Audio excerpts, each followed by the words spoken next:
All right, let's dive right into this explainer. If you've set foot in a grocery store lately, you've absolutely felt that pinch at the checkout. Today, we're unpacking the hidden mechanics and the psychology behind supermarket economics. We're going to break down exactly how our food is changing and how retailers are protecting their bottom line, often right under our noses. It's a pretty painful reality, right? Food prices are nearly a third more expensive than they were just 2 years ago. But that sticker shock? It's really only half the story. The mystery we're unraveling today is whether that expensive grocery haul is actually delivering the same quality and quantity you're used to, or if you're secretly paying more for, well, a whole lot less.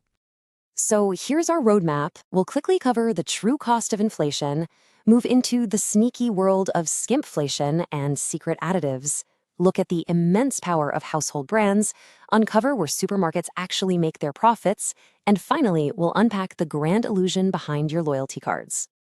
Kicking things off with Section 1, the true cost of inflation. We hear the word inflation thrown around a lot as a blanket term, but it actually hits shoppers in vastly different ways. This brilliantly illustrates the disproportionate tax on budget shoppers.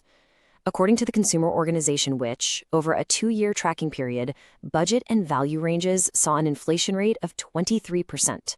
Meanwhile, premium ranges, they only went up by 10%. To put that into perspective, if you bought a 50-pound basket of budget goods last year, it now costs you 15 pounds more. But if that exact same 50-pound basket was filled with premium products, it would have only increased by a fiver. It's a severe squeeze on folks already on the tightest budgets. Because supermarkets make so little margin on the absolute basics, they're forced to raise those prices quickly or face taking a loss. Moving on to Section 2, skimpflation and secret additives. Now, skimpflation. This is the quiet reduction of expensive ingredients without altering the packaging or giving the customer a heads up. Check out this comparison for Ella's Kitchen sweet corn mash baby food.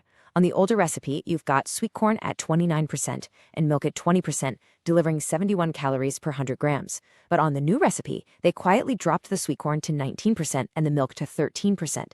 The overall calories fell to just 56. Yet, while these expensive ingredients and vital nutritional calories were slashed, the price of this baby food actually went up by 20p. The manufacturers claim it was a texture change for growing little ones, but food technologists will tell you that dropping milk by a third is just a massive cost-saving measure. And hey, it's not just baby food. Take a look at Tesco's beef lasagna. The 2022 recipe had beef as the main ingredient at 23%. The new recipe drops the beef to 19% and introduces mushrooms. Now, while mushrooms do add flavor and fiber, let's be real, they're a lot cheaper than beef. But this swap creates a brand new problem. When mushrooms cook, a lot of water leaches out. To cover up that extra liquid and keep the lasagna from turning into a soggy mess, manufacturers are forced to rely heavily on our next crucial concept, ultra-processed binders. Enter modified starch.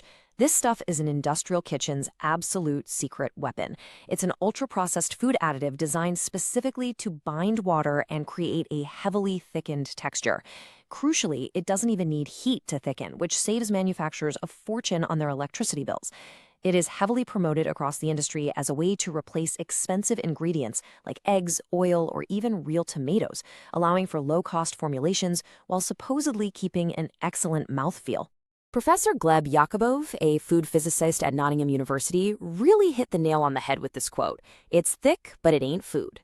He actually demonstrated how you can take flavored water, or just the watery waste byproduct from chopped tomatoes, mix it with some modified starch, and instantly whip up a thick budget mayonnaise or pasta sauce. It essentially allows companies to maintain their profit margins by selling us thickened water instead of natural, pricier ingredients.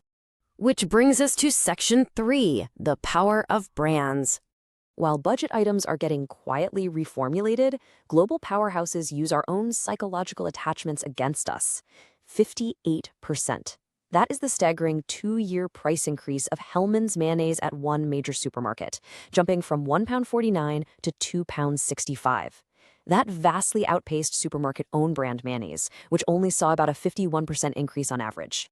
And get a load of this one, a 50% price hike for Heinz ketchup, shooting up from £2.80 to a whopping £4.25. Now, you really have to ask yourself, with cheaper, own-brand alternatives sitting right there on the shelf for a fraction of the price, why on earth do consumers tolerate this?